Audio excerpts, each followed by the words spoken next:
Hey there. Welcome into the Ben Maynard program. Thanks for being here.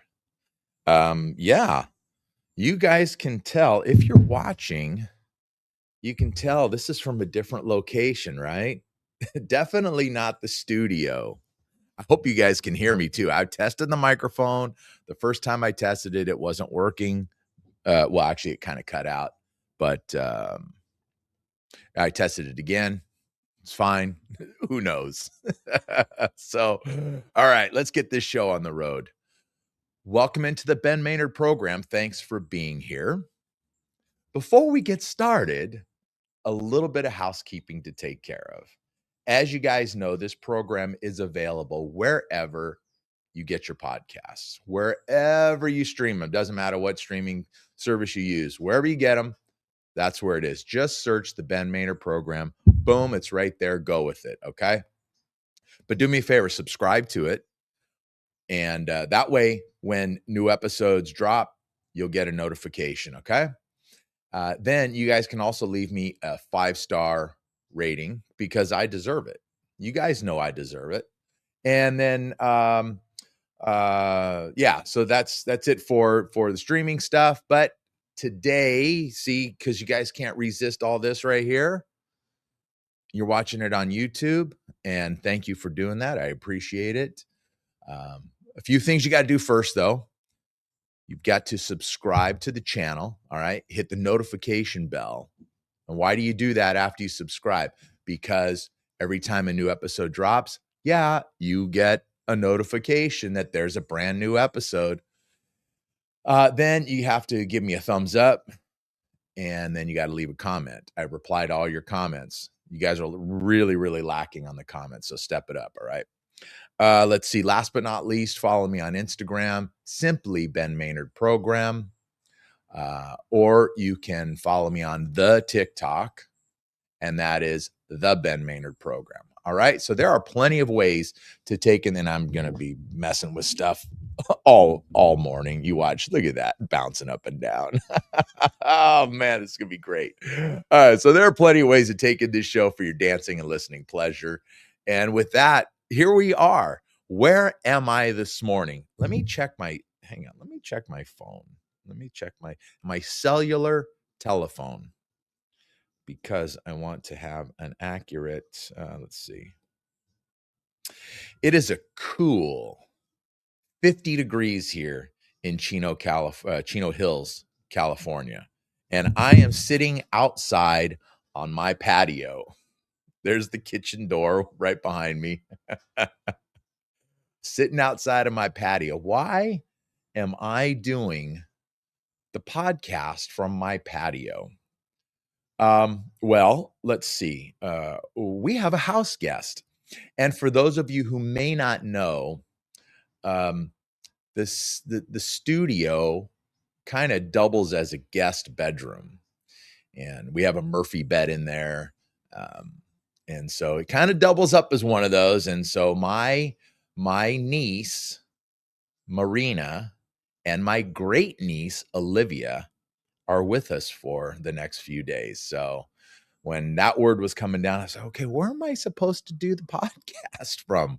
I've got one more show to do. Where am I supposed to do this? I thought, well, I looked around and I thought, well, I guess I can just do it on the patio. Why not?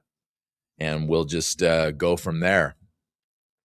So that's what's happening. And speaking of Marina, she was a past guest on the podcast. If you go back, well, you have to go back 2 years. Actually, you have to go back over 2 years when she was on. Yeah, that was really, really early on in the podcast. I can't remember what episode number that was. But you know, it's still there. So you can look it up and you can see who Marina is. She was single then, and now she's not. And now she's with child too. So how things change. It's so cool. Anyway, so what's been going on since what was the last? Oh, the last show was the Christmas show. And thanks if you guys have seen it or heard it. It was a lot of fun, and there was a lot of technical stuff going on, um, with the links to the to the podcast. I had a couple guests on, Olivia Harms and Chris Skates, and they were great. And we had technical issues, and I, for the first time ever doing this podcast, I paused the recording. I've never I've never stopped it unless the episode's over, and I've never paused anything because I don't edit anything. And hold on. And so uh so I had to pause it a couple of times to get to like resend links and do all kinds of stuff. And so but it was a lot of fun. It was fun, and I enjoyed it. And you know what? Even though it's the Christmas show, you guys, it's good any time of year. It just is. Why is it good any time of year? Because it's me. Seriously? So anyway, so what's been going on since then? Well, okay. Let's back it up all the way to Thanksgiving. So I was on vacation. The last day I worked was Thanksgiving, and I was on vacation since, or from that point on, and had a lot of stuff going on. That was great. I was fighting, and I think I even mentioned I was fighting a cold 2 weeks before vacation started, fighting that same cold the whole 3 weeks I was on vacation. The last week, so I guess so last week, because this was actually the week of Christmas, but last week started feeling, feeling a lot better, getting over all the stuff that you get at the end of a cold. And then for whatever reason, it felt like something, sounds like something too, crawled down my throat and like died. So something's come back because now I'm all phlegmy, mucusy, coughy. I feel good. I don't feel anything else. It's just all right. It's just all right here. It's not even nasally. Um, yeah, I don't know what's going on. Whatever. It's just the way it is, right? It's one of those things, and you just deal with it.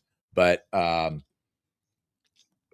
so if I don't sound if I don't sound myself, or if I cough up a lung or something like that, you guys will understand. I hope you do anyway.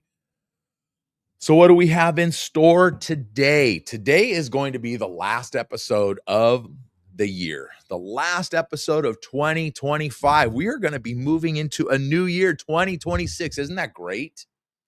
That's so cool. And when I was when I was a kid, when I was a teenager in high school, I could never ever even imagine the year 2026. That's just nuts. That's bananas. I know when I was a kid, trying to imagine the future, trying to imagine, 50 years ahead to the year 2026, that kind of thing. I thought we'd like be flying around in spaceships like the Jetsons. Honestly, I thought we would be somewhere like that. But we're not. We're still driving around motor vehicles on the road, not in the air. But a lot of technological advances, of course, in the last 50 years, many, many, many of them. So it's all good stuff, but just weird. So yeah, we're going into 2026. That's going to be something. I'm looking forward to it. And, like regarding this podcast, I thought I would do a couple things. I've got a couple of guests lined up today, so we'll see if they got my text message. We've already spoken, not this morning, but we spoke. We spoke earlier in the week and got everything set up. So I hope they got my text messages. I hope they saw my emails. So we'll see how that goes. Maybe we're gonna have another couple of mishaps like the Christmas show.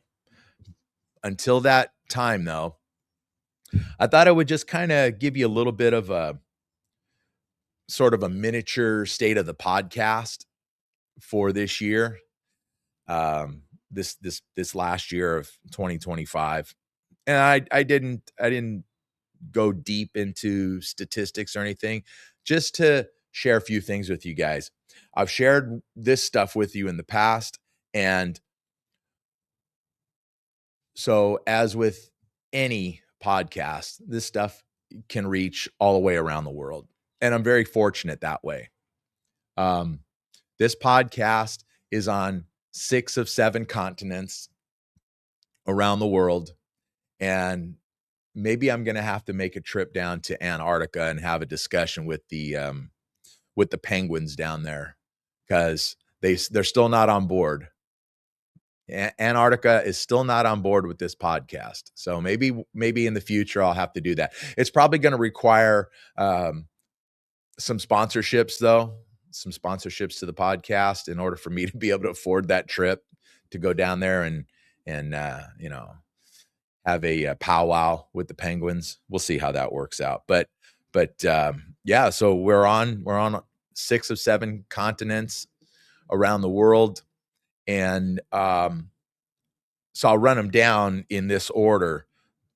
As far as like the downloads and the streams, Australia is number 6. Africa is number 4. South America is I'm sorry, after 6, when you're counting backwards, when you're counting down, comes 5. And I think I said 4 was Africa, but 5 is Africa. So let's start again. 6 is Australia. 5 is Africa. 4 is South America. Oof. Let's get it right. Okay, let's just get it all right. 3 is Europe. 2 is Asia. And number 1, rightfully so, or should be, and that's North America. And I could break those stats down even further, but I don't want to take all that time, and I don't want to bore you with too much. Really, honestly, I would have bored you with it. I just didn't want to take the time to do it. I was a little short on time in preparation. Hey, truth be told, okay? I only tell you the truth. That's what I do here. Okay. I don't sugarcoat anything. I don't pretend to be something I'm not. I don't lie to you guys. I tell you nothing but the truth. So, all right. Let's see. So the podcast is on, and what I'm speaking of right here. Oh, my computer is acting up trying to log on. So sorry. Okay, that's just one guess. No problem. That was a text message, by the way. So the podcast is in 57 countries. Now, I think there are something like 167 countries around the world. So 57, okay, that's not bad. That's not too bad. I'll take it. That's almost a third. The top 5 countries are Canada at number 5, the UK number 4, Germany number 3. I was surprised at that. Germany. Singapore. That's bananas. Singapore is number 2. Number 2. I can't walk the streets of Singapore. I love it. I love it. And then of course, the United States is number 1. And I mean, it should be. That's obviously where I originate from. But yeah, just Singapore number 2. I'm gonna have to get on making some hats and some t-shirts and more coasters and that kind of stuff. Like I said, it'll be like Ben Mania in Singapore if I ever step off an airplane there. Isn't that great? Awesome. So awesome. It's great. So now, like on the YouTube side, for those of you right there, right? Where are you? Oh, there's the camera right there. Right there. It's funny. I was checking the demographics, and the age demographic for my podcast, for this podcast is oh, okay. Hold on a second. Time out, people. We're not going to pause. I'm just going to do something here really quick. I'm going to send a link again to one of my guests. Ba-doop, ba-doop, ba-doo. Let's just do this. Let's type this in right there and get that. And this is so awesome, isn't it? Isn't it, people? Let me see. Hang on. Do this, and I'm sure you're all enjoying this, right? Of course you are. Producing on the fly, and away we go. Okay. So I sent the link again. I guess I should probably text that one guest. Let me see. This is awesome. Yeah, so I resent it to you. There we go. So the age demographic for this podcast, I can't say I was shocked, but it's a little surprising. It's 55 to 64 years old. Okay. And look, I'm 60 years old, so I kind of expect that.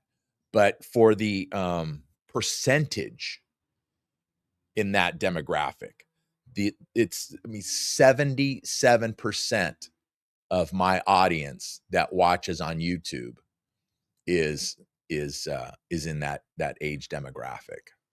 So I just found that a little bit surprising, that it was that high.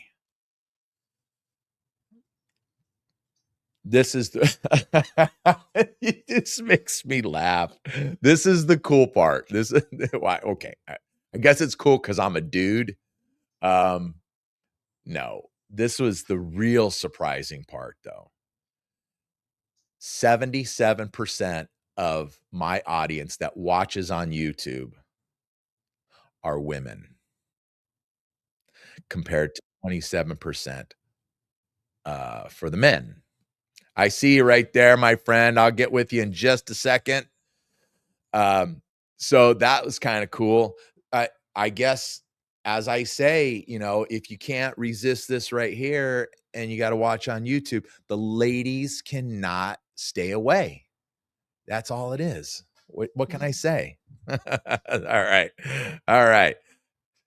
So here we go. Gonna bring in the first guest, and we're gonna get busy. We're gonna do our thing, and we'll bring in our second guest whenever she arrives. Okay. So right out of the gate, here we go. My friend and your friend, Larry Reedy. How's it going, Larry? Pretty good, Ben. Can't complain. All right. As you can see, I'm not in my studio. I was telling the audience that we have a couple of house guests, and so the studio doubles as a guest bedroom. So I kind of got kicked out. Well, I'm sitting at the dining room table, and we had a very busy Christmas. That's great. What did Christmas entail at the Reedy household? Well, this was actually the first year that my wife and I didn't have Christmas, but two of my neighbors are my son Larry and my son Matt. Matt is a pond away from us, and he decided that we told him somebody else is going to volunteer, and this is central location for people who live in Indy and Cincinnati. So we had, I don't know, probably 40 at Matt's house. And they loved to cook. The food was wonderful. Right. Most of, I think there was only one grandkid that couldn't make it. but we had our one grandson who's a reporter in Mississippi, TV reporter. He came in, Okay. and another grandson's an aeronautical engineer in Texas, and he came in with his girlfriend, who's another aeronautical engineer. So, Wow, that's great. yeah, two nerds. That's okay. That's all right. That's all right. Yeah. So you just had a big old a group that you were celebrating with. That's great. That's awesome. And it was 60, I think 64 degrees. It's And 50 degrees right now here in Chino Hills, Larry. It's 50 degrees. I'm sitting out here on my patio. I should have the patio heaters on. yeah, well, it's going to get worse now. Monday, Nancy gets her corneal transplant, and it's supposed to be 22 Monday. So it's radical weather here. I mean, we've had basically Christmas Eve, I think Christmas Eve was 58, and it's just not normal. It goes from the 20s. We had 4 inches of snow a couple weeks ago, 5 inches. So it's different. Midwest. There's our other guest. Let me bring her in. All right. Hey, there's our other friend, Pepper Ann. How are you? How are you, girl? Oh, wait, we can't hear you. I can't hear you. Turn your mic on. No. Yeah, turn your mic on. Let's see. We'll get it. Yeah, she's muted. She has to hit that little button and it'll say it's working. That's right. The test. Hey, look, when it comes to okay. Oh, now wait. Okay. You know what? Okay. Pepper, here's what I'm going to do. Here's what I'm going to do, Pepper Ann. I'm going to take you out of the studio. Okay. I'll send you another link. Let's just try a new link. Okay. All right. Let's do that. Okay. Here we go. Let me take her out. It'll just be you and I again, Larry. And let's see. Let me get another link to her. Let's see. Copy that. Email that. And let's see. Let's see to Pepper. This is great. See, production on the fly, Larry. Yeah. That's how we do it. This StreamYard's pretty impressive. Yeah. I told you. Okay, we sent it away. There it is. Send it away. Yeah. No, I told you we'd make it work. Yeah. It's great. Well, I love it. It was nice, because it says enter the studio, and then you check the microphone, so you have to speak into it, and then it'll say working, and then you just get on. It's really, really easy. Yeah. And I think reception seems to be much better in Zoom, especially for podcasting. Yeah. That's like you and I, we talked earlier this week, and that was all the information that I was given in regards to using StreamYard was that it was just it was more reliable than Zoom. The picture quality was better. And look, I don't know. I mean, things could change. Zoom may have upped their game too. I don't know, but I think Zoom's great for conference calls. Okay. Business conference calls, because I think you can do up to 20. But for podcasting, what we did the other day, testing. Yeah. Voice is good, picture's good. Everything seems to be a little bit better. Yeah.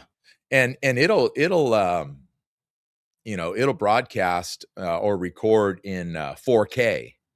But, for me, I use 1080p, even though my equipment will all record in 4K. But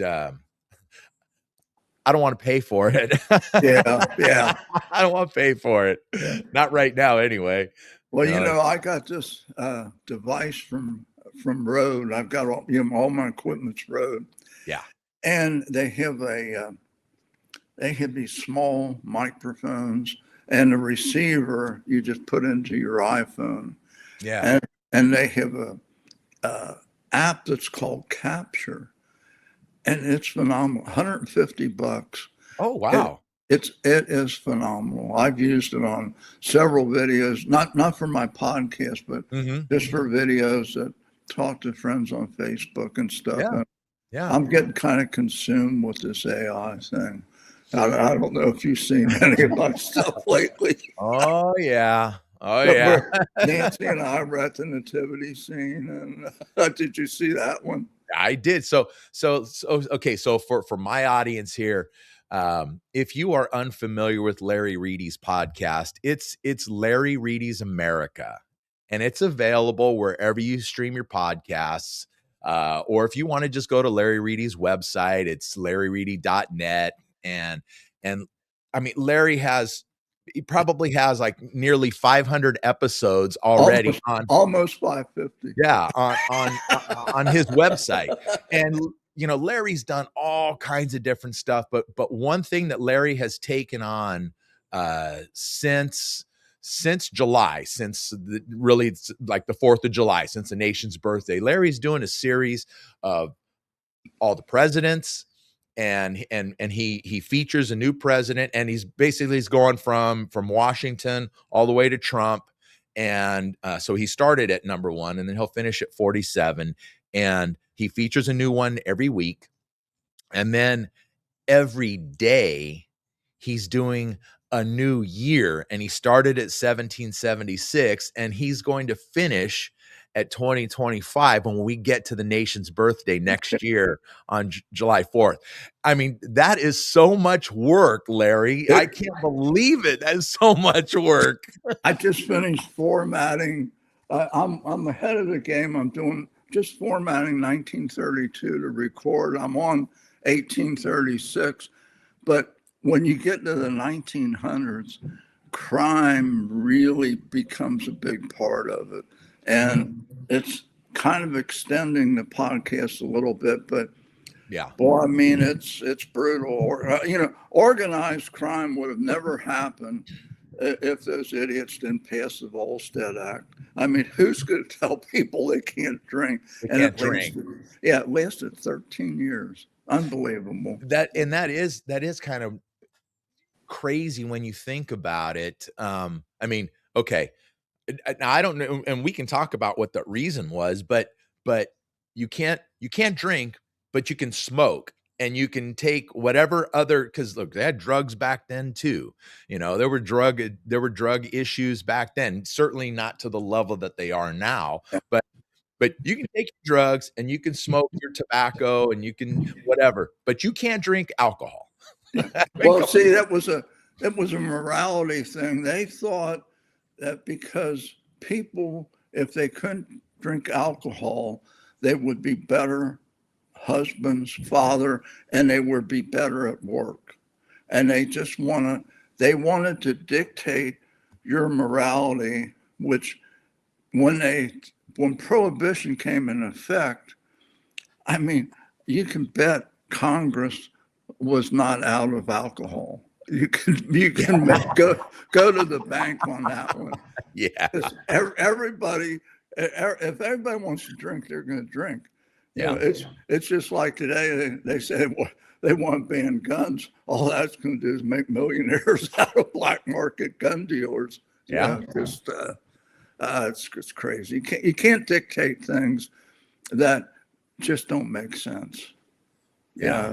It doesn't make any sense to tell people what they can do socially. And, I've always I've never smoked a joint in my life. And, when I was a teenager, anybody smoked marijuana, we called them greasers. And my kids don't understand that, that mentality. But the thing is, it's their body. If they, as long as they're not driving or hurting anybody, if they want to smoke cigarettes and get lung cancer, or hey Pepper, How Oh, are my two favorite there podcasters? you are. There you are. There you are. Well, Now we got your sound. yeah, I think we're good. I mean, Yeah. another year another year out of the coffin for me. I know. How was your Christmas? How are you and Nancy doing? We're doing good, but she's getting a corneal transplant on Monday. Oh my goodness. Okay, Well, we're going to be praying for her. yeah, So let us know. that's good. The problem's going to be is not her transplant. It's going to be me as the caregiver. I That means know. I know. I'm going to have to cook. She's only going to be allowed up for I don't know how many, 4 or 5 days. I think 5 minutes an hour, and she has to lay flat on her back. She can't turn her head in either direction. It's an ordeal, but it beats not being able to see. So Larry, That's right. let me ask this. Is this what the menu is going to be like for the next few days after Nancy's surgery? Let's see. Cold cereal or toast, Oh, no. canned soup, TV No. dinners. No, I am a gourmet microwave chef. Yeah. All right. Well, Larry, you know what? So Joe has been really sick and he had a surgery. I don't know if I reached out to you to tell you or not. Well, I don't know if Ben did, but he finally had the surgery that we were hoping that would help with his GI issues. And he's doing so much better. So we're going to hit MD Anderson in February. But I know about being the caretaker and how much pressure it holds. So there's nothing wrong with those microwave dinners. Well, see, but I'm not known for being a patient person. So hopefully I can, they say maybe a leopard can change its spots. So I don't know, but I think the food and everything will be fine. But it's really a long ordeal. And, and I think it's 90% of the transplant works. So Good. 10%, I take those odds any day. Absolutely. She's gonna be just fine. And like I said, we'll pray for her. You let us know how she's doing. Oh, yeah, I will. Definitely. So, okay. So I want to introduce you now, Pepper. Pepper Ann is a past guest on the podcast. She is a true crime author, and you can check out her work at what's your web? Pepper Ann Author, right? That's your Yeah, that's it. I know. PepperAnnAuthor.com. It's easy. Yeah. Trying to do that. But no, she's fabulous. First off, look at that. Look at that face right there. She's beautiful and she's she's just wonderful. And I'll say this to my audience too. These two individuals here, Larry and Pepper Ann, after they've been on this podcast, and then I've been on Larry's podcast a time or two as well. The three of us, we just become good buddies, good friends. First off, they're great people, so they're easy to be friends with.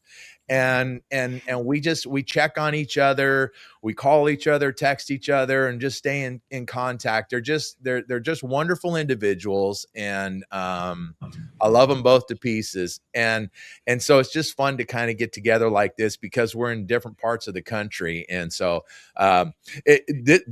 honestly, Larry, this was spurred on. This was the inspiration behind today's episode was that young lady right there, Pepper Ann. She sent me a text message like a couple weeks ago. She says, I got to ask you a question. Call me when you get a chance. So I called her and we talked for a little bit. And she says, oh, you know what? You got to get Larry and me back on the podcast. I just want to talk with the two of you. We have so much fun. And so let's just do it. And I said, okay, let me sit on this. Let me think what we'll do. And then I said, okay, you know what? Let's do a New Year's episode. We'll do an end of the year. Everybody can talk about how their year was, what they did at Christmas, and what they got to look forward to next year in 2026. Yeah, because 2025, great year. For the most part, great year. It Yeah. was a great year. For me, I didn't get things done like I'd hoped. Yeah. But I feel like 2026 is going to be amazing. And I got 2 books coming out next year, guys. So the the one I kept saying it's coming out, it's coming Yeah. out. Well, it is. It's going to come out. It That's and another one next year. So yeah. yeah, And look, it's just I've said it to you before, Pepper. Just when you're ready, you just let me know, and we'll plug it, and we'll, you know, we'll get you on and talk about it. And I, you know, what I think might be cool, I did this with, I don't know if you guys heard sirens in the background, but uh, I think that was anyway. But um, I I did this with one guest, Sheriff Chad Bianco, who's running for governor here in California.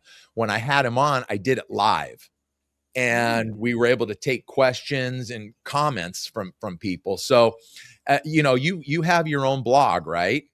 I do. And Yeah, so yeah. obviously you have an audience for that blog. You have people that you know interact on that, and Well, nobody's interacting. I'm the only one on there typing anything, but that's okay. But it just started, so okay, it's okay, been up for maybe a month. But yeah, I hope to get some interaction on it. We'll see. yeah.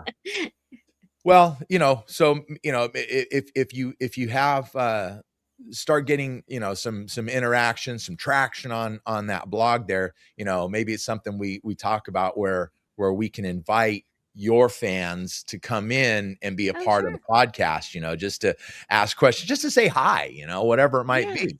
Because you yeah, know, you yourself, you go out when like with the last book, and that was it was the Texas Swindler. yeah. What was the secondary title on that? I can't. The notorious Texas Yeah, swindler, the Notorious. mastermind behind the Grayson County Five, and I've had fun with it. It was a great story, but I'm so ready to just move on to other ones. I really am, because I've been doing my next one that I'm doing, Penny Yeah, Pearl Mysteries. It started out it's just a mystery, and then it went murder mystery, and then it just kept growing and yeah. growing. And I thought, you know what? I'm going to do this. So yeah, I've enjoyed writing fiction, and the reason I hopped over to that for the next 2 is because I'm waiting to get court transcripts for my next true crime story that you guys are going to really like. And I'm And sending y'all copies. And you get yeah, copies every time a book comes out, so you don't have of to pay course. for it. Yeah. Well, you know, and I know well, first off, with that book, with the first one, The Notorious Texas Swindler, um, you know, it's just like anything else. It has a life, you know, Mhm. and then, you know, you're ready to move on from that, but because you want to get to the next project as well, you can only string Mhm. that the life of, where if it's a musician, an album that you put out, you know, for an author, a book that you're putting out, whatever it might be, it has a certain uh um life of, like I said, but I know for you, it took a lot out of you, though. I mean, it just, there was Yeah. a lot of stuff behind that book, behind that story, because it was a it was a family member of yours. Let's not scream it What too a loud. Yeah. crazy, what Yeah, a okay, all right. crazy Sorry. family member. No. I had an uncle that's probably worse than him. But Well, I know it created a lot He for you. killed 2 people. oh my god. Well, we need to talk. You want me to write the story? No, you know what? You know Yeah. what would really work well, I think, for you. Uh, I don't know if you ever look at what podcast people are really interested in, but crime's number 2, and you could do a podcast on your first book. Just do a chapter or so at a time. Do a 10 or 15-minute podcast, and just go with that. And I think you'd have a lot of viewers, because with history, only 7% of people listen to podcasts are interested in history. So, but I think that would be it's a great book, great story. I might consider it. I think my favorite place to be is either in a courthouse or a library, Oh, okay. or talking to people where I can do the research, because I really can connect with others when I'm talking to them. And I don't know if I'd have the patience to do a podcast. It took me how long to get online today? My Yeah. computer was giving me all kinds of problems. I am not techie at There's all. there's So some good I don't know how equipment, you, yeah. good equipment that you can just do. I mean, it's a breeze. Yeah, yeah. I might consider it, but it may be a little while before I go down Yeah. that road. Yeah. Well, Yeah. you've got the two of us to lend whatever advice that we have, and certainly support as well. We're Yeah. always, Larry and I, we're always here for you. Oh yeah. Oh yeah. You guys are just y'all are my favorite. You really are. My two favorite podcasts. Everybody's going to hear it, but that's fine. So somebody out there needs to know that I'm their favorite. Come on. Trying to grow this audience here.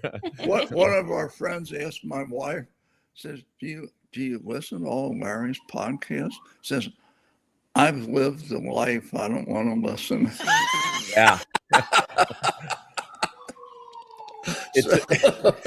You know what, Larry? Let me ask you this though. When it comes to your podcast, do your family and friends, do they listen to it? Do they get in? Do they? So yeah, everybody's got a lot of they're busy and stuff. History's a tough one. When you're interviewing somebody like a mayor or doctors or somebody that's fairly well known, a lot of people listen. Right. History, they might skip or they might listen to a couple at a time, but it's just not a really popular subject with everybody. But the ones that do listen, they listen all the time. That's the part that's a shame when you say that 7% of the podcast audience are taking in stuff related to history, because I mean that's where we come from. That's us. Right. That's in our American DNA. And that's what I love about what you're doing, Larry, this project that you took on with the presidents and the days of the year, or not the days, but the years and all that. And it's just fascinating. And for anyone who honestly, it really doesn't matter whether you're into history or not, but there's so much knowledge and there's so much stuff to be learned, or to just be reminded of. And we forget stuff all the time, and you want to know, you can't know where you're going unless you know where you've come from. And that's what I love about what you're doing, Larry. And I know you're a huge history buff, and that's why this is such a great project for you. And I admire what it is you're doing, because look, you and I, we talk offline a lot, and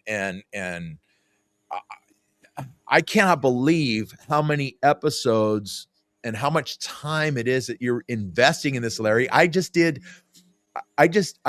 have this story, the story of Advent. Okay. And I just did, I read each day for 25 days, and it's like 5-6 minutes, man. I was like, that took it out of me, just doing that. And the whole time I'm thinking to myself, I got nothing to complain about. Larry is doing 250 years. He's doing 47 presidents. Are you kidding? But I have a question. Larry, what was your favorite period in history that you have talked about so far, that you've researched? Well, Who was your favorite president? I have several favorite presidents. Mm-hmm. Okay. Washington is number one. Yeah. Because there was no precedent. He was number one. He did it all. He walked away after 2 terms. Just an amazing man. And Lincoln, terrific guy. Oh yeah. Teddy Roosevelt, Harry Truman, and Trump. Those 5. Now, I'm not leaving out Ronald Reagan, but I mean, Trump has done more than people will ever realize, but history will show that out. But, to do all this stuff, see, I don't work. I can't throw a fastball 94 miles anymore. So, I mean, I got a lot of time on my hands. I was a catcher, Larry. I was a catcher in my day. That you asked me about my email address, earlier in the week, and that's what my email address is. It's come on, read it, Larry. It's plate blocker. That's what a catcher does. Yeah. At least that's what catchers used to be able to do was Just block. got that. Yeah. Yeah, I just got that.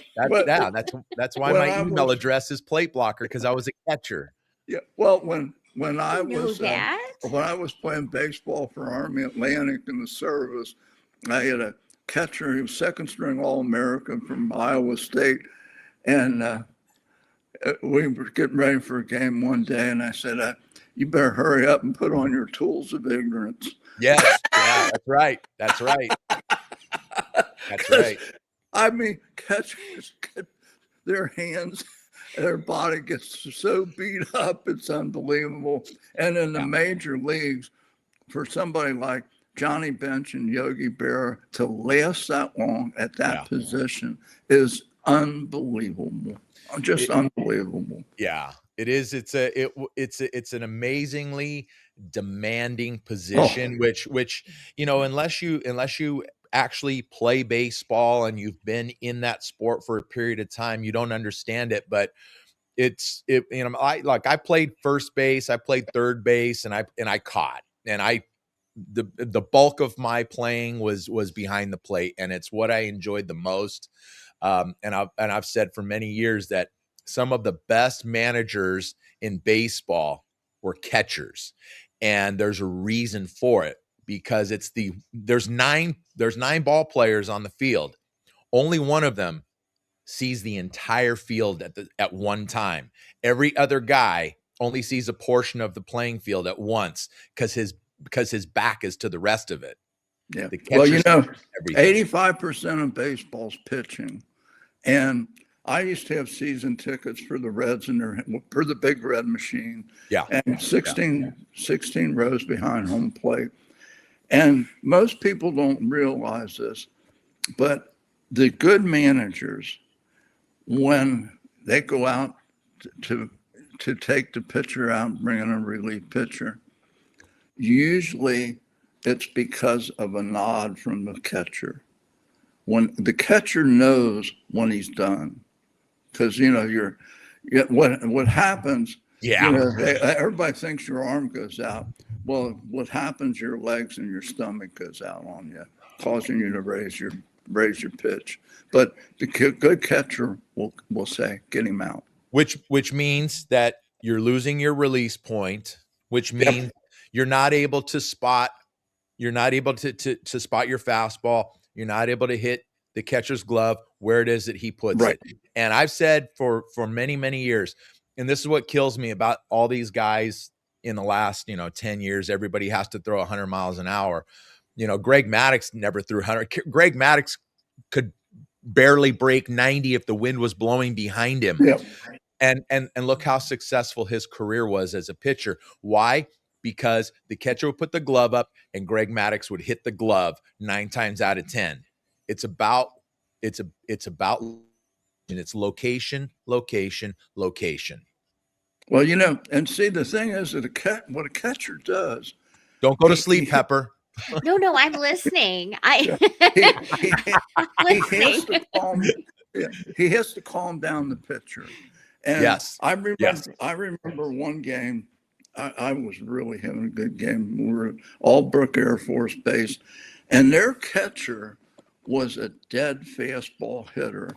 Well, what happens with a pitcher, all of a sudden, if you're really doing well, like this guy's left-handed hitter, and I break curveballs on his hands, get 2 strikes.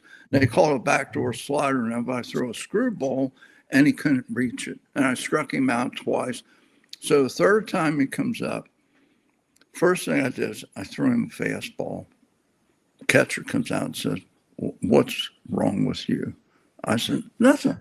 I said, "I got him." Okay. goes back. Second fastball I threw him. He not only hit it over a fence, he hit it over a light tower. And afterwards, the Air Force has a little different dining area than the Army. Like in the Army, we had the meals were okay, but never alcohol on the premises. Yeah. Air Force, we go in after the game, have a meal, and we had pitcher beer with it. They had a menu to order from. So Jim Abercrombie, the guy hit the home run off me, comes over and he said, Ted Williams was right. I said, what do you mean Ted Williams was right? He said, pitchers are idiots. and he hit the nail on the head, because you get this Captain Marvel or Superman feeling, and you don't think you can do any wrong. And it only takes one pitch in the wrong zone. And boy, I mean, that guy, it had to go 450 feet. I mean, he just really slammed it. That's why I used to get mad. I used to get mad when I mean, look, it's the catcher's job to be. Look, I don't look at it as the catcher puts down the sign as a suggestion for a pitch. It's not, hey, would you like to throw this one? No, this is what you need to throw now. Okay. And this is where you need to throw it. It's not a suggestion. Yeah. And sometimes pitchers see it as a suggestion. And I used to get a little mad. So why are you shaking me off? Don't shake me off. Yeah. I'm the one sitting right here behind the hitter. I know what he's up to. I know what he's looking for. Yeah. Well, the only time I would ever shake, like when I've had that Superman feeling, but the thing is, if for instance, your breaking ball isn't working the way it should, or if your fastball isn't moving, if it's coming in too straight and it's not rising or anything, you have to let the catcher know that after you're done warming him up and you're going out in the first inning or so, they said, I'm going to have to go a couple innings to make sure this breaking ball's working right, or my fastball's got some movement. So try and call some different pitches. So, but anyway, that's enough of sports. It's enough, because I want to keep Pepper interested. Actually, you two have kind of exposed something to me here. Y'all are giving me an idea for another story, a true crime, or maybe a fiction. And I know who to come to for my baseball questions. Y'all are I'm over here thinking, these are the two I need to interview when I get to that point. Larry and I'll be technical advisors. That's right. So what's your idea for your next book, the true crime book? Well, okay, for the true crime or for the fiction series? Well, let's go to fiction first. Okay. Well, the fiction one is A Penny Pearl Mysteries, Mayhem in a Small Town. And that's actually going to be the first book I'm hoping it's going to be a long running series. And it's based in the 80s. So guys, favorite decade. That's right.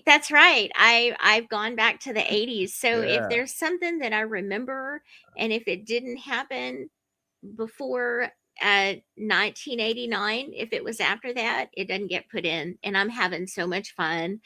But this series is about she's an investigative journalist. Her name is Penelope Pearl Timmons, and she is given a case that's unsolved about some missing young ladies, and it's all based here in Texas. And so while she's trying to solve that, then the library in the downtown area in the little town where they live in Clover Heights has been there's arson, there's vandalism. So she's wrapped up in several different things, but I'm hoping that it'll kind of give everybody the feeling, of Murder, She Wrote. And you remember Jake and the Fat Man? You guys remember those shows? I'd tell you what, it sounds like it could be like a Hallmark series of movies, or even Lifetime series. It could, but the crimes I'm exposing might not fit on Hallmark. But it's a really cute book. But it's kind of turned different genres. So I'm thinking it's going to be more crime thriller. All right. And so I've got that, and then I've got the Traveling Tootsies, which is another one, and that's about two um, middle-aged ladies who retire and they're traveling and taking road trips, and they happen on all of these different crimes, and they're all based back in the 80s and the 70s, because I don't want to write about what's going on now. The world is just so, I just don't want to write about it. So so I'm writing about what I know, what I grew up in. Mhm. And I'm really enjoying it. I'm going back to history, and I love that. So Larry, I think that's great what you're doing in your podcast. I mean, how can you not Yeah. Well, have an interest in history, you know? the thing is, like 1929, for instance, everybody knows the big Wall Street crash. It ruined lives, everything. But also in 1929 was the St. Valentine's Day massacre. Oh That's yeah. right. Capone had 7 people gunned down, broad daylight with machine guns. And That's right. that actually, I think, woke the people up in this country that they just took prohibition was just something that was a, stupid law that Congress passed, which it was. But my God, when you do that broad daylight and you're just killing people, it's no longer just people getting rich bootlegging. And I mean the killings have been going on forever, but not in that mass situation. And then afterwards, you're getting into the Lucky Luciano really organizing criminals all over the country. So it's interesting that we're still around kicking in this country. Do you remember the I haven't read much about it, but I know I have family who went through it. The Dust Bowl. You remember the reading about and Yeah, all of that? That was back during that time too. I mean, Yeah. there were so Yeah. many things that happened Yes. in that time that they were over farming. yeah, That's what caused the Dust Bowl. you're They right. just Yeah, they just tried to get everything they could. They weren't protecting the land. that's right. So, That's right. That's right. Yeah. So, it's tough. It's I mean, a farmer, early day, the farmers really, they still have problems today, but yeah. they were always in debt. The prices were bad, and then when Wall Street crashed, I mean, it's awful, and Lincoln obviously didn't end segregation, and when you get into that part of the series, and you see what they did in the South and the lynchings and everything, it's just awful. Oh Yeah. yeah. Oh yeah, it is. But that's history, and people need to know that. Like you said, Ben, we have to know where we came from so we know where we're going. I mean, Absolutely. Yeah. you Yeah. can't erase it, Yeah, and but and you there know, are the neat things, the Louisiana Purchase buying Alaska. Are you kidding me? Yeah. Yeah. I mean, how dumb can anybody get? See, Napoleon, he needed money. The Louisiana Purchase. Yeah. He had to But finance his Russia- army. Yeah, but Russia selling Alaska. I mean, how? I mean, there was just some really, really good things in history, but some really bad things too. And Greenland is next. You know what? I mean, a lot of it's bluster, but I wouldn't put it out of the question. I wholly expect that before the next 3 years is up, before 2028, Help I make him a deal I can't refuse. that's it. That's it. That's all I'm saying, There was this little book out in the 80s called The Art of the Deal, I've got the book in my book. Yeah. So there you go. Read Right it there. twice.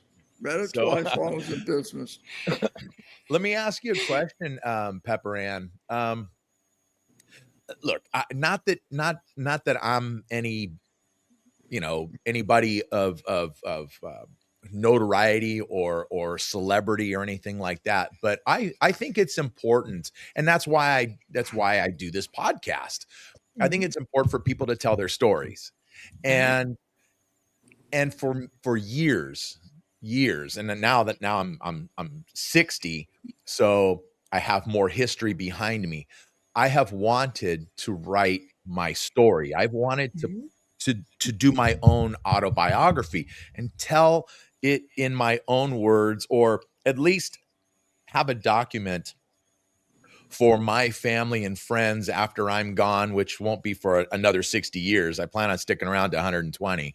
So, but I want them to see this, and I want and for me, I would hold nothing back. I would Mhm. hold nothing back. It would just be, you know.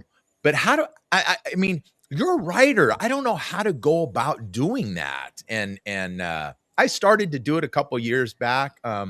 I think sure, just before I started this podcast, and I don't even know how to. I don't even know the right way to do it. I would start with my passion, which after hearing you and Larry talk is baseball. I would start with a scene from that. And you know what I would probably title it is your email, what your title, what your position was. And Oh then my I would go goodness. from there. Yeah, we'd go Oh from my there. goodness. Oh That my now goodness. that would keep you hooked because that's your passion. That's what Oh my you goodness. yeah, see? There you go. You Well, Make it know, wow, that's so. And see, this is why you're the author and I'm the knucklehead.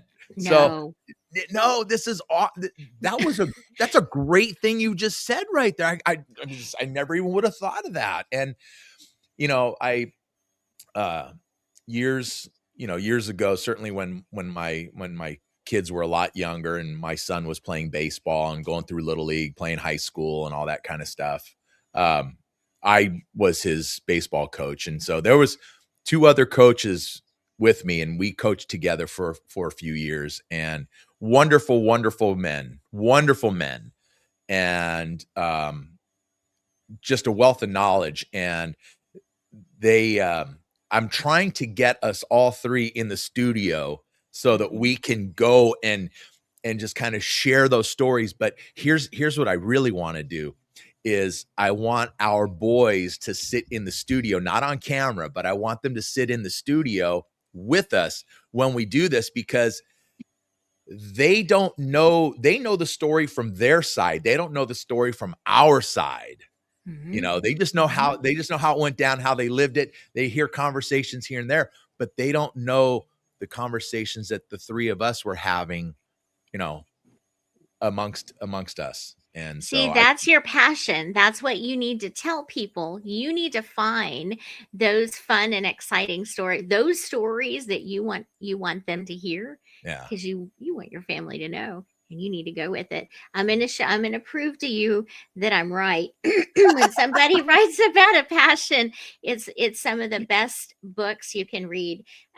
Somebody wrote a book about guns and they knew all about it. Who was it? Larry? Right there And in the well, that middle of was the the screen. he wrote two books Yeah. and they yeah. were both amazing, and it's because it was his passion. And the more information that you give about your passion, the more engaged your readers are going to be.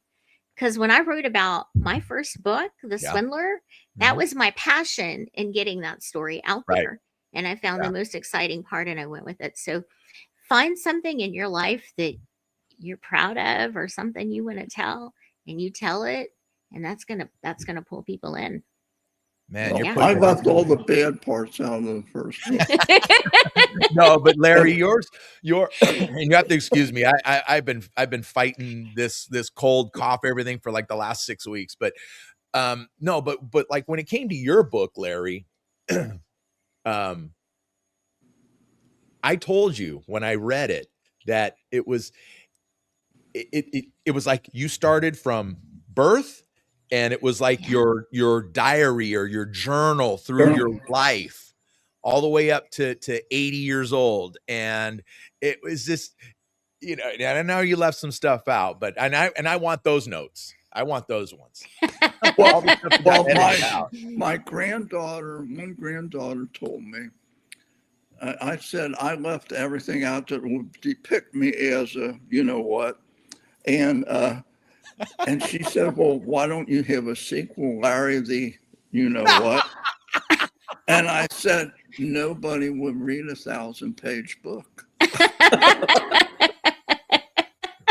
but Uh, you know, the thing is, what I did with that book, the first one, my main goal was for people not to think about reading a book, that they would be thinking about sitting at a table having a beer with me.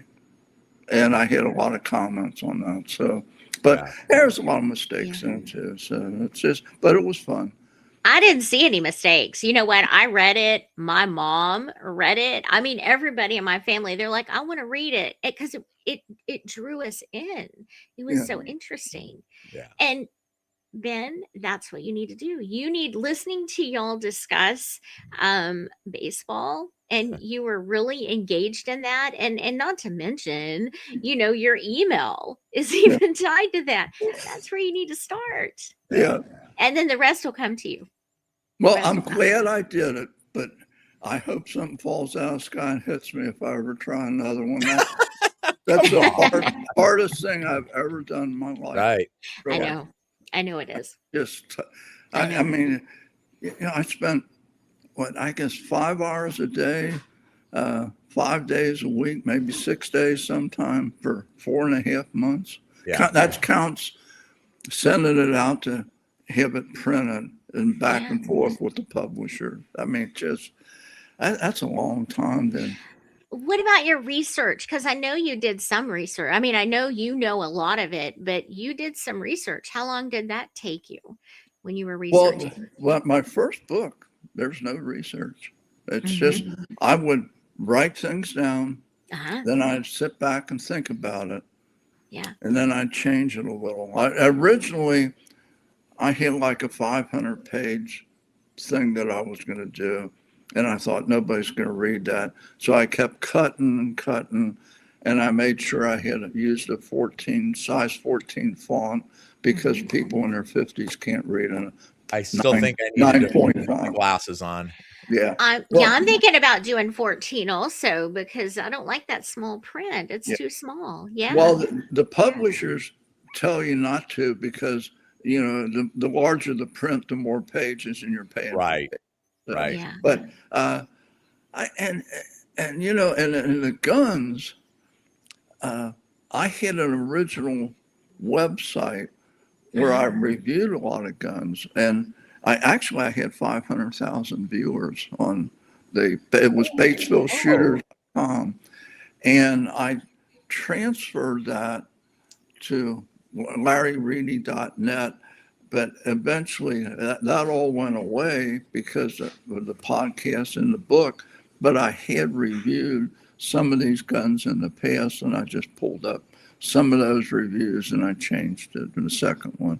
But a lot of them, a lot of guns I reviewed on my website. And on some on the podcast too. Yeah. Pepper Ann, I knew Larry was like a big time celebrity. I'm finding out he's even bigger than I knew. I mean, yeah. 500,000. No, in my mind. Look, I'm only a legend in my shower. That's about it. Yeah, I'm right there with you. Yeah. I'm a legend in my mind.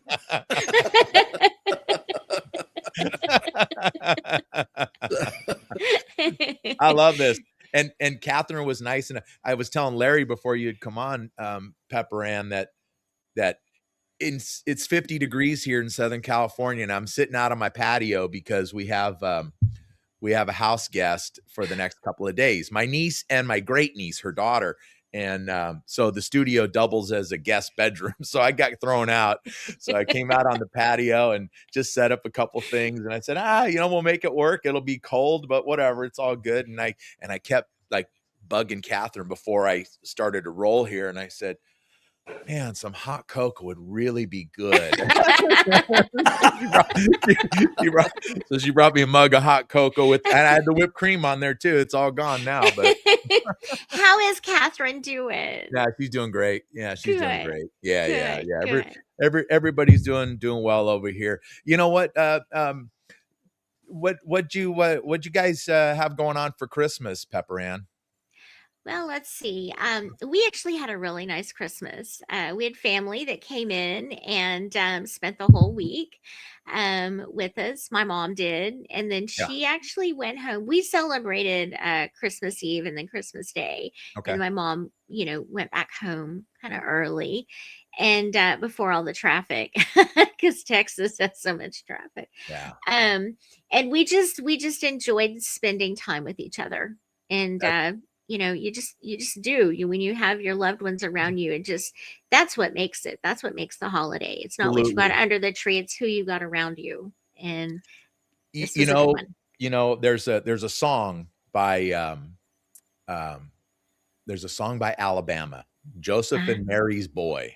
Okay, yeah, Christmas song. And there's a line in the song. It's not about the present in your hand, it's the one that's in your heart. that's And right. it's like, yeah, that's it right there. That's right. That's right. And everyone was healthy. And I mean, we couldn't ask for anything more, but Yeah. it was a wonderful Christmas. And of course, I know we've got next week, for New Year's, but Yeah. we're pretty quiet around here. We don't party hard for New Year's Eve. I mean, I don't believe that. I don't believe you. I don't believe we you. we go to sleep. We have to set the alarm to wake back up at midnight. I know. It's terrible. We're awful. Larry, are you going to be firing off are you going to be setting off all the fireworks on your compound? No, I'll be probably sitting by Nancy's bedside. Okay. That's Yeah, but with her recovering from Where that. you should be. Where you should be. Yeah. That's good. Yeah. But New Year's was always a fun time too. It's Christmas, New Year's, good season. I make sure that I eat everything that's not alive and drink over the holidays. Then I'll go back and I'll lose about the 10 pounds I put on. Well, your birthday is in January. I mean, you gotta try to trim down and look good for your birthday.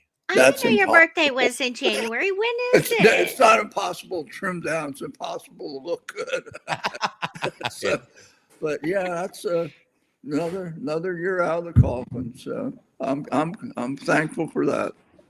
So, Yeah, no, that's good. That's good. Yeah, and by the way, Pepper Ann, yes, Larry does have a birthday coming up. It's on the 20th of next month. I'm sorry, Larry. I let the cat out of the bag. Sorry. I didn't. 87. Oh, I'm gonna have to text you. 87. I don't believe it. Yep. No. Yep. No. I know. One of my friends asked me, he's in his 50s, and he said, talking about he wanted to do a couple things for his bucket list. He said, I guess you don't have anything for your bucket list. I said, yeah, I did one thing, 14 more years out of the coffin. Yeah. There you go. That's I it. want to hit 100. That would be awesome. And you're gonna do it. Yeah. I mean, come on, Yeah. Larry's energy level. Oh, Yeah, it's just his I know. energy level and the stuff that he gets done. that's right. It'd be interesting.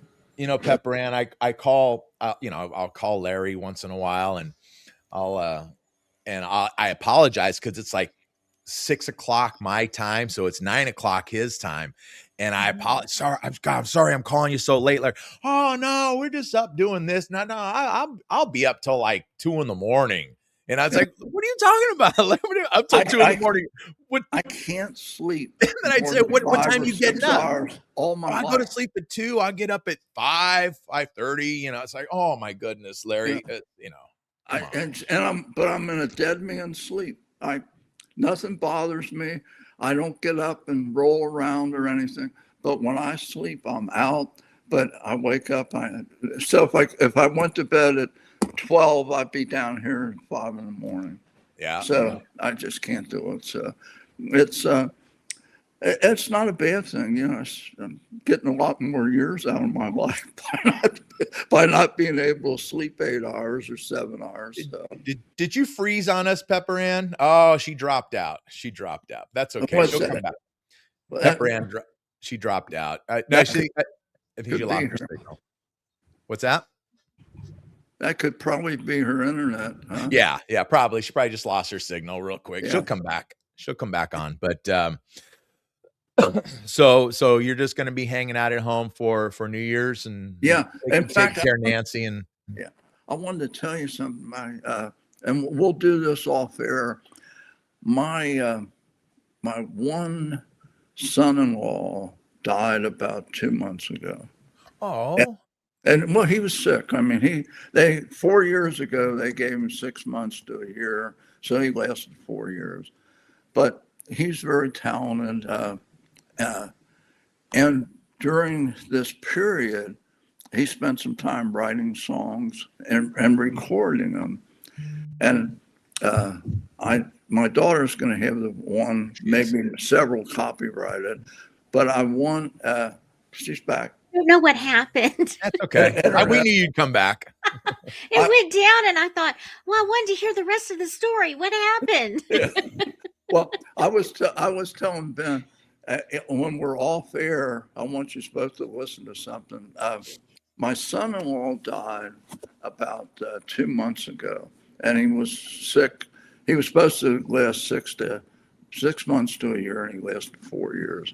So anyhow, during that period of time, and he went from 176 pounds to 80 pounds when he died. But during that time, he was writing and composing some songs. And the one that he wrote and sung a few months before he died, my daughter's going to have it copyrighted. And so I don't want to do it now, but when we're off air, I want you to listen to it. Yeah. It's called On the Other Side. Oh, I bet that's beautiful. That's making me, I've got goosebumps. I'm so sorry for your loss. Yeah. Oh, he's a good guy. But, to have, and you could tell his voice wasn't the same in that, but the emotion that goes with it and everything. I told her, I said, once you copyright it, the easy thing would be to sell it to some big time star. But what you want to do is get it out on Apple Music and such first, and because there's a story behind it. Yeah. Exactly. How's your daughter doing? She's doing good because they knew it was coming. Yeah. And he was a fighter, and they would come down. Usually, we have a big swimming pool and deck and canopies and all that stuff here. And they would come down usually every Sunday, and Jeff would go out fishing, and we just watched him, go to kind of skin and bones. But he always had that good attitude, no matter how bad he felt. So yeah, that's good. That was like my good friend who passed away about 1.5 years ago of cancer, and he knew it. He knew his days were numbered, but he was gonna make everyone else. He was gonna be more concerned about everyone else than himself, and so he's just a great spirit about him, and handled it with the utmost like grace and dignity that you could. Yeah. Well, my 4 groomsmen for our wedding, they're all dead. I'm the only one still alive. But the women now, there's only one of the women dead in the wedding. And I mean, I don't know what it is, but women usually live longer than men. But Nancy is the longest living member on either side of her family. Oh, wow. Yeah. Wow, that's great. So, it's because we know how to put a stop to things. We might be a little not meaner. That's not the right word. well, We just put our foot down and No, say no. it's because us men, we're just trying to get away from our wives. That's crazy. We just call it quits. We pull the plug. you know what? Guess why? That too. Guess why nuns live so long? Did you say guess or that's why? I said, guess why nuns live so long? No men. No men. That's right. That's it. I keep reading Sister so-and-so 102, 104. I'm thinking, yeah, good for you. No blood pressure medicine, no nothing. They're good to go. Yeah. Those gals are making it. Right. That's right. So, So, anything exciting for anybody in 2025 that's really good? Good things happen. well, you go ahead. Go ahead, Pepper Ann. Well, I wasn't sure if my husband was going to make it because he was very Yeah. sick. And I think the best thing that came out of it is that it's starting to turn around for him and looking better. So that is the best thing that's Yeah. happened Yeah. for us. So yeah. For me, Larry, obviously, look, life is good. Life is good. Okay. I cannot complain about my life and the way things go. Look, we all have the same crap that comes up every day or every week, whatever. And you just deal with it. Yeah. You handle it and you move on. But aside from that kind of stuff, life is good. And in relation to this podcast, look, this last year was a good year. It was filled with a lot of good guests, and out of that, I try to develop relationships with these folks, and of course, the three of us have developed, I think, really good relationship. And so, because I value people. I value people. I try to value their time. And if you come on this podcast, you're a friend. And you guys are a little more special than that, though. But it just the podcast itself was just filled with a lot of highlights for me as far as guests. And I don't count my friends because I can lean on them and say, hey guys, come on in, we're going to do this or that or whatever. But just the guests, whether it was musicians or authors, or even having who I think was my highlight of the year, and that was having Sheriff Bianco on. He was definitely my highlight. Yeah. And he's a great guy. And again, look, and even him and I are developing a relationship, but so it's just things like that. And I'm just hoping for more of that in the next year. One thing I am doing is, I'm trying to move my studio into my garage to build out a bigger studio. And what I wanted, I'm hoping by the end of 2026 that I'll have the new studio in there, and that I can do a little more stuff. I'm trying to, I want to expand this podcast. The Ben Maynard program will never go away and will never change. And what I would like to do is, where the Ben Maynard program has always been about telling your story, and we talk a lot of music on there as well. I want to take the next podcast and it'll be a different format and move it in a different direction. That way I kind of have separation of two different podcasts. And people might not care for my music discussion. They may not care for having musicians on or that kind of thing, but maybe they're going to be more into the political or religious realm and want to hear politics and where the religious aspect of politics comes into play, that kind of stuff. So I don't know. We'll see how that all works, but that's kind of what I'm thinking about. Yeah, well, that's a good idea. I mean, there's so many things, and there's so many choices, with 4.5 million podcasters in the world. Yeah. We have a lot of competition, Larry. Joe Rogan, 11 million viewers every podcast. Oh my Unbelievable. Yeah. Oh my gosh.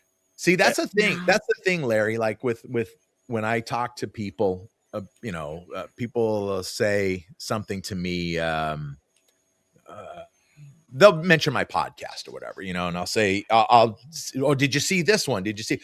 No, I haven't seen it yet. I don't, but I didn't have time, or I don't have time. And that's when I try to say, well, you can always listen to it. You know, you don't have to Mhm. just watch it. You know, Mhm. I look, I know there's a lot here to see, and I know people want to see this, but yeah, He's but left in his mind too. exactly.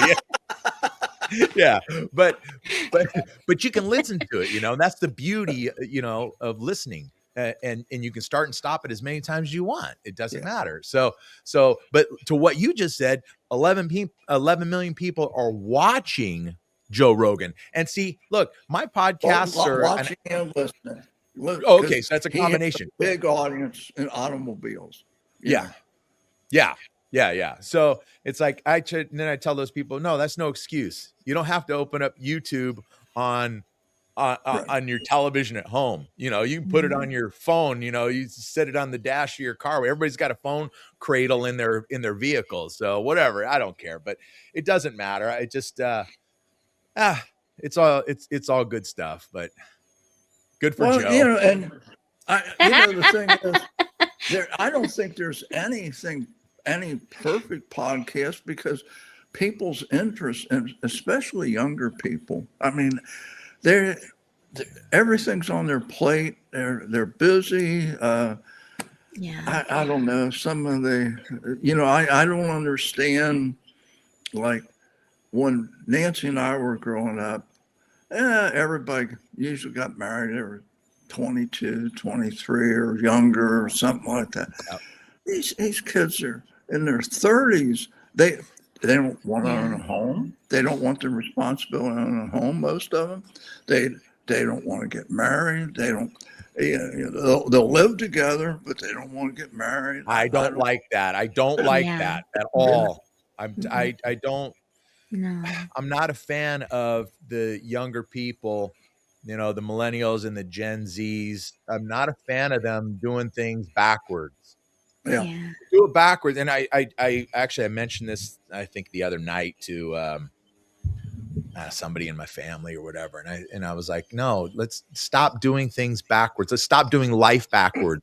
You know, a man meets a woman meets a man, whatever, and they court each other. You know, and then you get married and then you have a child and you start raising a family. That's why we were put here on earth. That's why God created us. God didn't create us to go, you know, sleep around and have multiple partners and never want to get married and then not want to have kids and that kind of stuff. We're here for a reason. I'll tell you something that really, you're right. And I'll tell you something that really bothers me. When I'm scrolling through social media, Yeah. there was a time when, um, if any of us had talked the way some of the younger generations talk, Yeah. we would have got slapped across the face. We knew better. But yeah, some of the words and the language that is so freely thrown out there, it's a little too casual. yeah, The cuss words, I'm not going to drop them, but I am going to say this. It highly offends me. Because we knew better. We knew yeah, better not to talk that way. And anytime you look at a post online, someone talking, it just casually falls out of their mouth. yep, yeah. And I don't like that. I don't know where our morals have gone, or if we have any anymore, or if they were ever taught. But there's a lot of things that I see that Yeah. I don't feel comfortable with. Yeah. Well, funny thing, when I was stationed at Fort Campbell before I went to the Canal Zone, so I was in the Army. His name was Manuel Ibarra. And he was telling me he was from Guadalajara, Mexico. And he said, when you're living in Mexico, what you have to do if you want to go on a date, you go to a parent's house and you ask permission. And then your first 3 or 4 dates, you go to the town square and you're allowed, while they're sitting there, you're allowed to walk your date around this circle. And it could be an hour, it could be 2 hours, but then the parents take the girl home. And the sad thing though, this guy would have never dreamed us. I didn't hear about him for years. And several years ago, there were a couple of DEA agents killed, and he was arrested. He was the kingpin in Guadalajara. Wow. Wow. Oh my goodness. Yeah. And we never dreamed it. You never would have expected it. No, And that's super amazing. nice guy, really, really, really good Yeah. guy. And just, Yeah. but he was a drug kingpin, and he killed 2 DEA agents. Wow. Wow. So, Well, to what you were Never saying, Pepper Ann, you know, it's not. I think a lot of it, and yeah, look, we're 3 old people here talking now. So, you know, it's like, come on. yeah, there's We're one not old. We're one old seasoned. We're person. seasoned. We're very seasoned. 2 old and 1 even older. Let's put Yeah. it that way. I've got 3 kids older than you. I know you do. You remind me of that all the time. but you know, it's I don't mean to sound like the, you know, get off my lawn guy, but it's the younger generations have been exposed to things that we were never exposed to. That's Okay. right. There's a Yeah. lot of stuff that in order to find out stuff, we actually had to go and seek it out. We had to Right. go and look for it, investigate it, that kind of thing. And now it's, I mean, with so much information that's readily available with just a click of a button, it changes things. And, you know, social media has been great, but with everything in life, everything in society, there's you know, there's an advantage, a disadvantage, there's a pro, there's a con. And certainly the downfall of social media is that it emboldens people to say things, to do things, to act a certain way that they may not do when they are face to face with an individual or individuals, family, friends, whatever. And so they'll act and say things, you know, a certain way. And it has influence, ergo social media influencers, you know, it has influence on people. And Yeah. so I think that's where a lot of that stuff comes from. And it's sad. It's sad, but I don't know. Some of the things I've seen, and I know you guys have seen them too, some of the posts online, and they're just casually talking and just throwing words out there. Yeah. And their parents and everyone is around them. I mean, you know that they speak like that's just every day. That's how they talk every day. And it's just grinding to me Yeah. because I wasn't raised that way. You Right. know? Well, what Um, bothers me on Facebook, I love AI, but I the know thing you do. is, a lot of people don't realize that some of the stuff they're printing and some of the images, it's all false. It's Yeah. fake stuff. And Yeah. you know, I don't know if you saw one of my. I put a picture of our family, the 7 children and us. The picture was 2 years old, and I put sweaters and Santa hats on them. uh-huh. But I put that on Facebook, and I just put Merry Christmas. And I was surprised because with being him and Larry Reed's America on there, I've got like a commercial thing that gets the number of views. I put that on Christmas morning, and there been 7,300 and some views on that thing. And my one son says, why do you put those fake pictures on? I said, hey, it's fun, but It is. that doesn't hurt anybody. But No. when they put an image of somebody, it could be political or some celebrity, somebody who's well known, and they say things and you know they're not true, Right. that's bad news. And then the sad part about it is we know they're not true, but there's other people who don't have enough sense to know that they're not true. That big problem. That's just like voting. Yeah. You know, That's like what? What did you say? like voting. A lot of people are Yeah. just they just don't Yeah. know. They say, well, my my family's voted Democrat or my family's voted Republican all the time. That's how I'm going to vote. That's just terrible. You've Yeah. got to educate yourself. You've Yeah. got to know what's Yeah. going on. Yeah, because everything changes, and yeah, I don't know. Things are different. I guess we are old, but that's Yep. okay. Wait, Yeah. first off, you're the young one in the group, okay? Yeah. You are. Well, it's not easy getting old, but I'll tell you what, it's as you get old, you have the good memories. You can sit back, like Nancy and I'll talk about different things. And my saying for, I don't know, 50 some years or longer is faith, family, friends, country, everything else is background music. Nothing is more important than that. So That's right. it's That's right. and I've never seen a hearse with a Brinks truck behind it.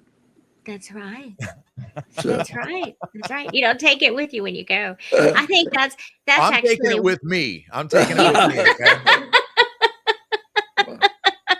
well, it's going to stop right there at the graveyard because it's not going with you. You'll Yeah. get dropped off. Everything else, who knows where it'll go. Yeah.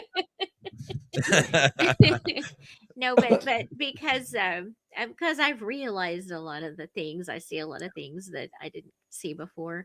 I think that's why I'm writing my books from years ago, because that's where I feel most comfortable.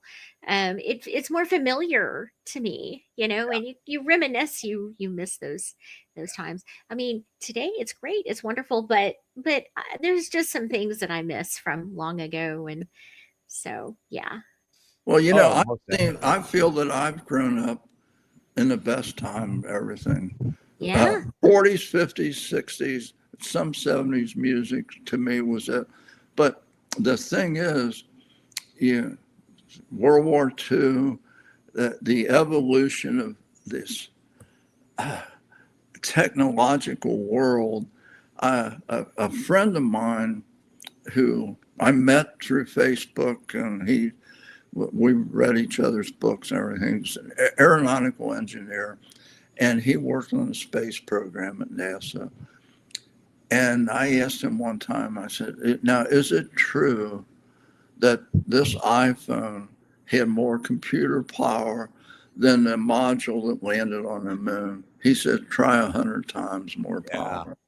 I mean, to live through all of this and to watch the change in vehicles, safety in vehicles, change in how people live.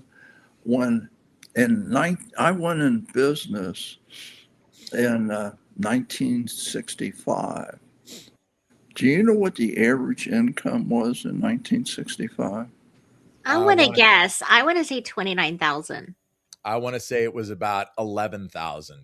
$6,900. There you go. Really? $6,900.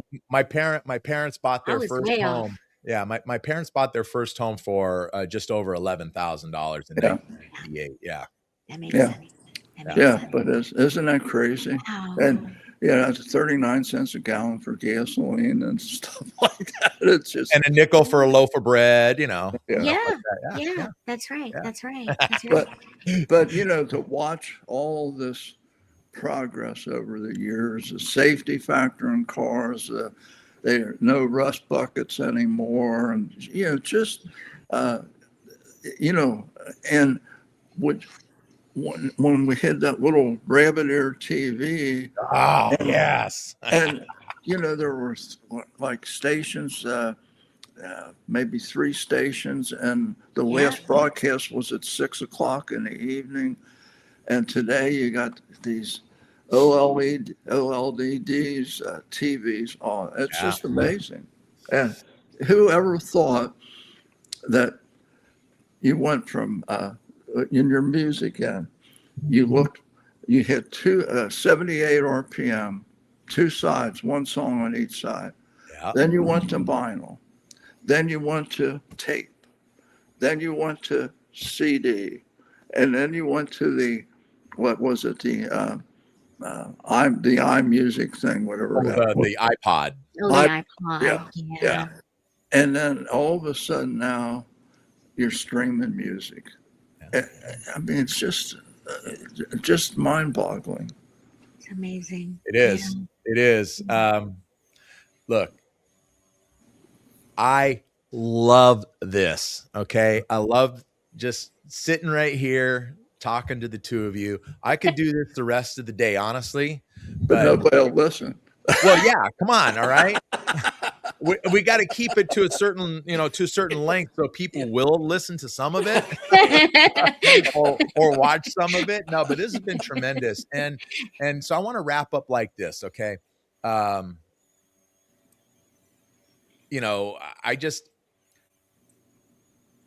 mixed myself, while we were sitting here, I mixed myself a little drink, a little eggnog and tequila. Okay. There's my eggnog. Wait, there's my eggnog right there. Okay. Nice. Yes. And then little tequila right here. Wait a Okay. minute. Okay. All right. Larry's going to go get some bourbon, some whiskey. I love it.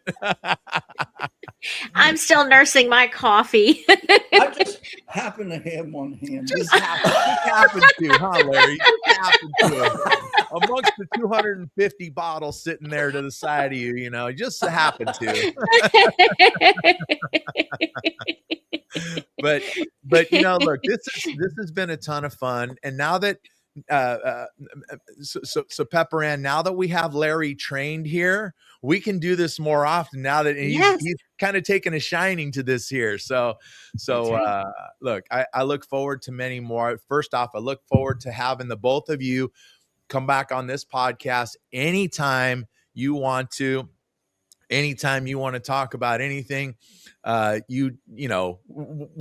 you want to let the rest of the people know as well, and not just me. But then you come on anytime, and we'll do it. But I love you two to pieces. You guys are just great people. And that's who we all need to fill our lives with, is great people with great hearts, great souls. And so I love you too. And look, to you guys, cheers to you and to a tremendous 2026 for all three of us. Okay, let's make it prosperous for all three of us. Larry and I, we're gonna knock Joe Rogan off the top spot, and then Larry and I we'll be fighting back and forth for number one. Okay, and then Pepper Ann, I want you to blow up. Thank you. I'm excited. I do want to say something. Yes. There is somebody that I want both of you to interview. Yeah. Ben, I want you to do it first, and then Larry, I want you to go in for the killer here. I want us to get some attention on Billy Joel.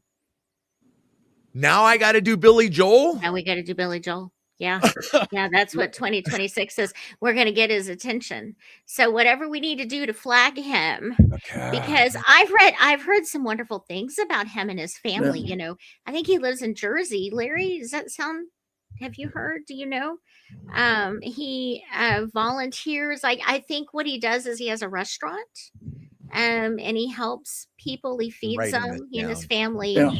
And I just think that it's more somebody else that is definitely worth hearing their story and putting you guys out there even more. Yeah. Maybe hearing something more about Billy Joel than just his music, you mean? Yeah, whatever he wants to talk about, let him talk. Of course. Yeah, I mean, everybody knows all the charity work that he's done, and I mean, I guess what I'm saying is, Ben, you are amazing when you talk about music, and when you think of an icon, somebody who is come a long way and has really made a mark in the music world. That's who one of the many that I think of. Well, and I think that you would be perfect one to talk to. And Larry, I just think that you would just be awesome and just asking him anything. You could ask him anything, and I think it would just go over Yeah. fantastic. Well, I want to try. You know who John Schneider is?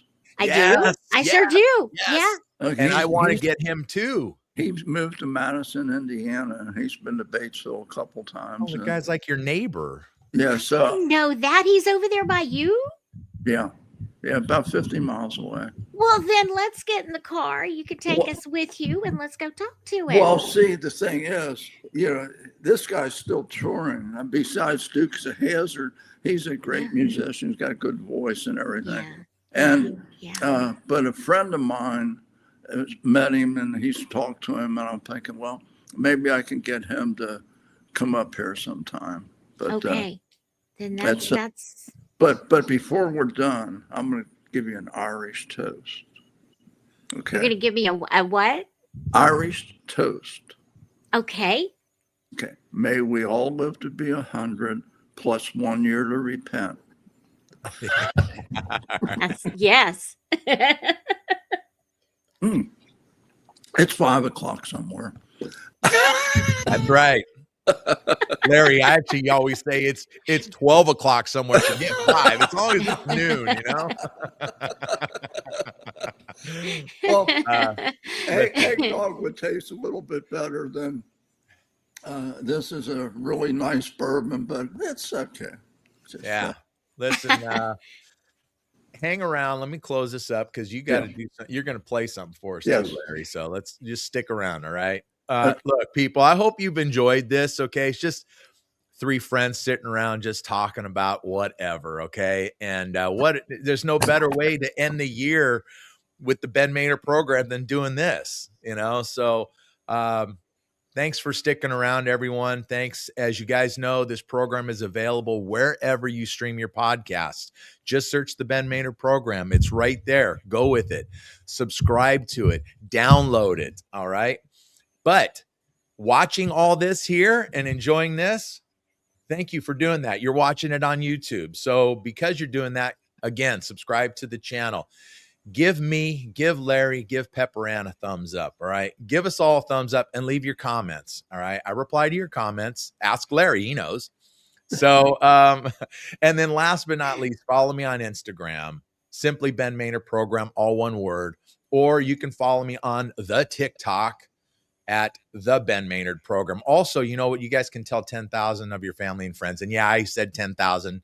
Normally I say 1,000, but you can tell 10,000 of your family and friends. But yeah, this has been great. I wish each and every one of you out there a very happy and safe New Year holiday. Take care of one another. All right. God bless you guys. And again, thank you so much to Larry and thank you so much to Pepper Ann. This has been just the best. You guys are awesome. That's a wrap for the year. I will see you guys in the new year. All right. We'll have some good stuff coming up. So just come on back for it. All right. This is the Ben Maynard program. Tell a friend.